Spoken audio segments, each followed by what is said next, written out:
So welcome. Thank you for coming out to PRG today and spending part of your Saturday with us. We are truly honored to have you here. And my name is Tom. I'm with Mo-Sys. We are a company that is an engineering company that not only provides tracking and robotic camera heads, but we provide basically virtual production solutions. And so today, this is what we're going to be doing. We're going to be talking about one of the solutions that we've come up with. A little bit about this car process, and then we'll get into exactly what we're doing with the cinematic focus. Traditionally, when I've been working with DPs on doing this type of work, we're using two-dimensional plates that were shot with a real camera, perhaps a 9-camera array, front, back, side, the 4 corners, and then the up angle for the windshield reflection. And I've had front bumpers set up, and the director goes, "That is awesome. Now can you rack focus to that car that's chasing us?" And I'll say, "I can do that, but I don't think you're going to like it, and here's why." Now we have the potential for moray. So you can see on there's sort of a rainbow pattern that's traveling back and forth on the grid pattern. That's moray. You can also see the grid pattern. Instead of that is we can change that. We can rack focus to just in front of the screen so you don't see moray, but ahead of time, just push a button on the media server and change it to a green screen or a blue screen. And we can decide that on the day, at the moment, and then post can do their defocus and put that scene back there. But now Mo-Sys has come up with a new technology. Yeah, absolutely. Okay, so most of you guys are familiar with iPhones, right? And when you take a picture on an iPhone, one of the great new features that they have, I don't know how new it is anymore, but is you can take a picture in portrait mode. And what's great about portrait mode is that it really brings a nice focus to the person, and then you get a nice depth of field behind the person, nice out of focus, and it looks great.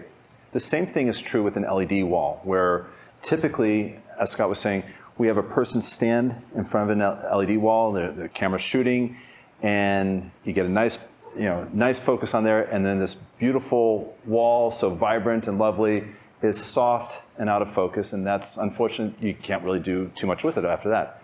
Well, we have a solution called Cinematic XR Focus, and basically what we're doing here is we put a focus motor on the lens of the camera here, and so we're able to control the focus through a Preston controller. And so what we do is we tell the camera, okay, focus, focus, focus, and we bring it almost right up to the wall, because again, if we focus on the wall itself, we will get that moire type of pattern, and that's certainly, you definitely don't want to have that pattern, then the whole thing falls apart. So we tell it, okay, focus, and we have an imaginary plane, and say, okay, stop the focus here, okay? And because we control the tracking, we can move the camera all around, but it will always honor where that plane is, and so we stop the focus there. But then the great thing is that then the focus will then continue on in the Unreal Engine, and so it'll push through that plane and go into the wall and bring it into the focus. So what you're looking at here is, if you look at the monitors, you can see that the car chasing Madeline here is in focus, and she's completely soft and out of focus. But if we rack the focus, it will go back lovely onto her eyes, and you can see it, and she's getting chased probably by the paparazzi or something, because she's a rock star. So we can actually focus behind the screen. And we can only do it now because we've got a virtual 3D asset, the car, and a virtual 3D world, all in Unreal. And the cool thing is we can use a traditional Preston focus system and the focus puller has complete control over it. So now we can focus on her. We can rack focus through the wall to the car that's chasing us. We can rack focus to that gas station there. We can rack focus to the mountains, back to the car, back to her, all on the Preston. And it's a proprietary technology that we have, and it's certainly, when you do business here with PRG, you can certainly ask for that and enhance your productions. But if you imagine, as Scott was saying, we can push through this wall. So if I had a football field behind me here, you'd see the 10-yard come into focus, then the 20, then the 30, then the 40. And so that's the great thing. You can really use the LED wall to help with your storytelling. And but you can't decide that on the day. I'm sorry. No, you have to figure this out ahead of time.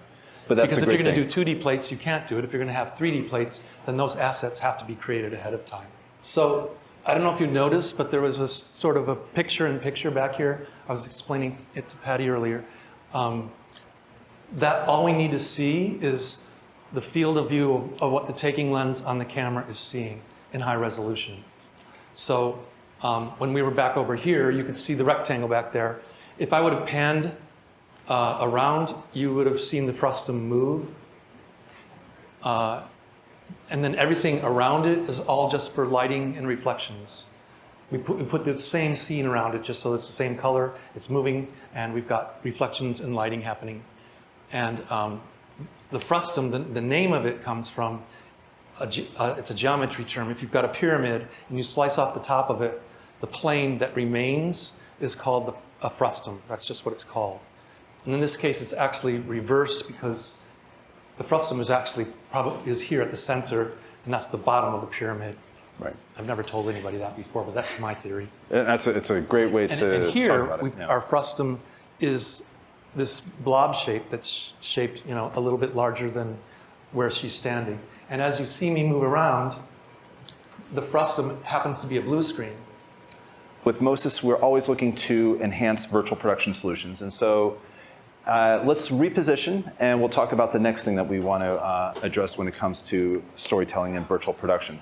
Let's say I'm sitting in the airport, and I'm watching a video on my phone, and unfortunately, as I'm watching the video, it's stuttering, it's stopping, I'm getting that spinning wheel, super frustrating. So I have two options. One, I can download that video and watch it later, which I don't want to do that, I want to watch the video now. So what I'll do is I'll go into my settings, and I'll say, instead of watching this at 4K, maybe I'll watch it in HD or standard definition, whatever. I'll decrease the quality of the video so that it will stream and it will just kind of play through and continue to play through. And so that's, at that point, we just don't care. We want the video to play and we'll watch it at that point, which is unfortunate, but that's the reality.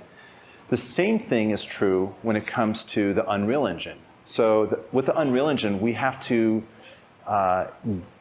basically build a scene or a background in such a way that it's going to play back in real time. And so we're constrained to certain frame rates. If you're in broadcast, it's 60 frames. If you're in cinematic, it's 24. And if you don't hit that magic threshold of at least 24 frames, that video is going to chug along. It's going to pause. It's not going to play back in real time, just like a video with low bandwidth. And so what you have to do at that point is make changes to that scene in Unreal so that it will play back in real time. And that process is called optimization. Okay, and this is it's a very cumbersome process where you have to start getting rid of shadows, reflections, get rid of ray tracing, maybe reduce the polygon counts, change the aliasing, all these sacrifices that you have to make. So unfortunately, when you make those sacrifices, the quality of the content goes from a very photorealistic option to not as photorealistic, and that's a shame. But that's the reality when it comes to virtual production, and that's what we've always had to deal with.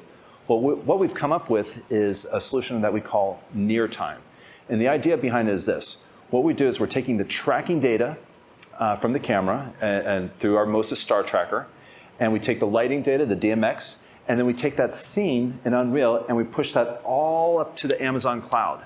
Once it gets into the cloud, then we partition that scene and render it across multiple GPUs in the cloud. And so, and the idea is, instead of rendering it out at 24 frames a second, we're now rendering it out maybe 5 frames a second, right? That's why we're calling it near time. And so you take a 5-minute clip that may come back maybe 25 minutes later. It comes back through frame.io.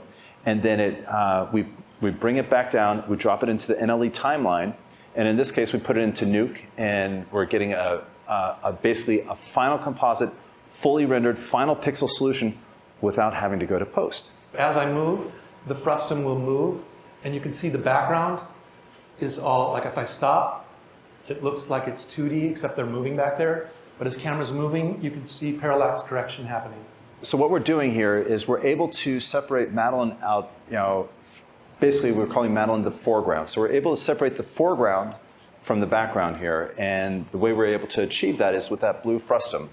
And as Scott's saying, as he's moving it around, that blue halo will follow her. It will get that parallax that you would expect to get, so that we can always have that nice separation. So then what we're able to do is take that, we're able to now take that back plate, and that's the part that we send up to the cloud, and we re-render that in the highest possible quality. So instead of being in 4K, maybe it's 8K and it's HDR and it's ray traced, and every blade of grass will have a shadow, and if we had reflections, all that kind of stuff. And it's great. And what's also interesting about this as well is that with the LED wall here, we don't really have to worry anymore about pixel pitch. So if you look at these panels here, this is a very wide pixel pitch. You can see every LED dot here. Over here, you can't see it as much. This is the pitch is the LEDs are about 2.6 millimeters apart, but there's always a race to go to a smaller and finer pixel pitch. And what we're saying is, you know what? It doesn't matter anymore, because we're going to take all the best features of the LED wall. We're getting that beautiful light wrap coming through her hair. We're getting the reflection. If she had something shiny, we'd have reflections. She's able to identify where she is in this space. But instead, we're replacing all this and re-rendering it and bringing it back in so that we have a final solution. So a very great way of doing storytelling with LED walls and also with green screen production. Pixel pitch is the distance between each LED light. It's 2.84 millimeters here, and it's like 5 millimeters here. You can see how bad it is. And normally, I use these because they're really lightweight. We can move them up and down. We can hang them so easily.